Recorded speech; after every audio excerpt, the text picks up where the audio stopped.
காவேரி கரையின் ஓரத்திலே தாராட்டும் தென்றல் நேரத்திலே கலந்து பேசிக்கொள்ள வரலாமா தனியே கொஞ்சம் தரலாமா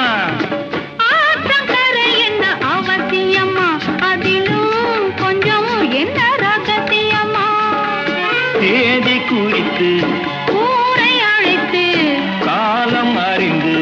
மாலை அணிந்து தர வேண்டும் தந்து பெற வேண்டும் விழியே விழியே உனக்கென்ன வேலை விருந்துக்கு வரவா நாளைக்கு மாலை தூது சொல்லடி மெதுவாக நீ தூது சொல்லடி